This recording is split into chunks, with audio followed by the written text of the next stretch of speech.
50 had a right-hand man that you had a history with. Right. Okay, what's his name? Oh. Okay. And didn't he do some music back in the day that Drake sampled and stuff like that? Yeah. Okay. Yeah. Well, what was the song that he did? It's the you ever heard of, Trigger Man Bugs Can Can? I think so, yeah.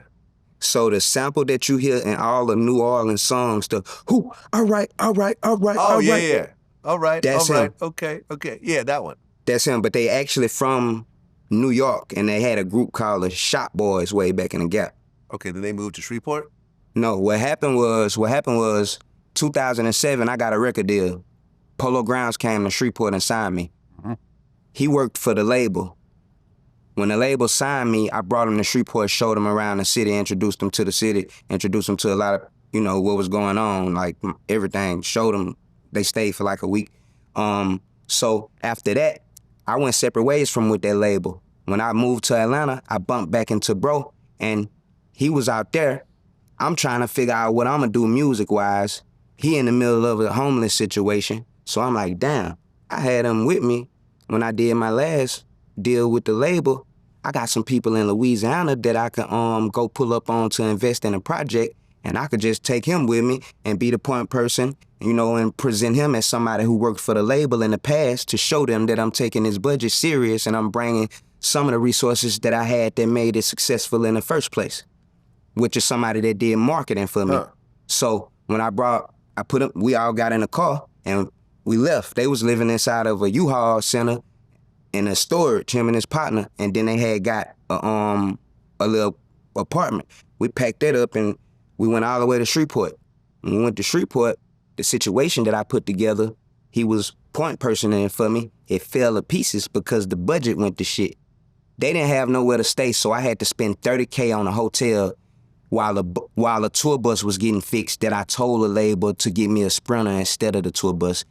So bad management of the funds caused me to stagnate the situation to where it wasn't movement. And then when it was time to spend more money on marketing, he chose to go do a tour called a freestyle tour instead of picking music and marketing it and marketing me on the internet like I should have been marketed. The thing about it was I put him in his position to stand in front of me to get the check cut. But when the check got cut, he was supposed to stand behind me because at this stage, this shit done moved to a whole nother demographic and marketing is done in a whole nother manner. So I can't really use marketing tactics from 2007 and 2020. And that's what he was doing. Destroyed the budget.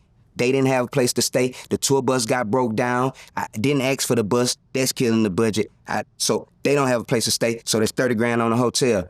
After that, we do a freestyle tour. That doesn't make no money. I get frustrated with the label and I'm telling them the shit that we doing is not working. Y'all gonna put me in a red even more. The label tell me we gonna spend $100,000 on a single. I say, no, you not. And that's when I lost my mind. And then the husband got on the phone like, let's just cut this whole shit dead. I let bro stay with them because he was already point personing with me for them and they had other businesses. He began to run those businesses for them. Then he was able to get a house. They put him on and got him on his feet. Now he got a house, now he got a place to live in Shreveport for your family to come, a big house on the lake and everything. After that, I go on by my life. That's when he go get 50 and bring him down there and put the whole play together with the building. You know what I'm saying? Okay. Well, So when they say all roads lead to Shreveport? Yeah. Guess who they led to Shreveport through? Okay. Well, know your history, man. Yeah, no, it's dope, man. You erase me from history, a lot of this shit wouldn't even be. Well, and people say, well, couldn't he have just rented the building? The building wasn't for rent. It was something that the state had it was done as a grant, and it was supposed to be used for different non-profit things and stuff like that, and it never went through with the people who was originally using the funds, and the state decided to do something else with it. So it wasn't nothing they was shopping around saying, hey, do you want to buy this? When I put him in a city, he went and got cool with the city and like downtown where they do all the arts and like the funding for the city to do arts and development and stuff like that. He got cool with those people, so he was able to get access to the building. Boop, boop, boop, ba, ba, ba, ba. Got it. You put me in the car and take me somewhere, and it all just turn on like that. Dope.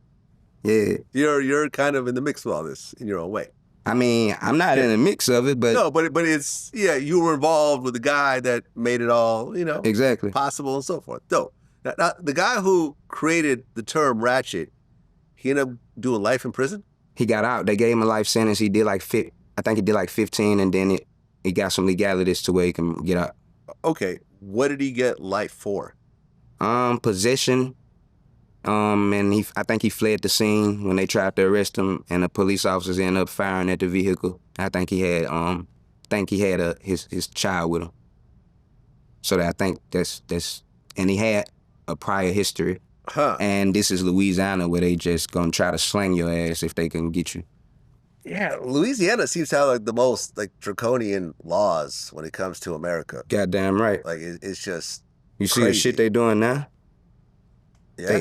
They trying to up the time percentage you gotta do. They trying to get rid of parole. Yeah, exactly. They dropping the age limit to conceal a gun to 18. They bringing back castration if you caught with a rape charge. I'm not too mad at that one, but you know. Yeah, they should do that. I mean, if you're a pedophile, cut that shit. Yeah. Snip that shit. I don't need you running around. Burn that shit. Yeah, doing it again. Yeah, that's facts. Damn, life in prison. I mean, granted, that is a serious situation, but it doesn't sound like a life in prison situation. Nah, he shouldn't have did. They shouldn't have gave him life. He wasn't that type of person. He was a family man. He took care of his family. He just was forced to, have to do what he did to make it back. Yeah. This was a person who took care of everybody, gave everybody, the shirt off his back. So, he invented that word, and when that was something that we was able to carry as a torch for us to have identity outside of the city.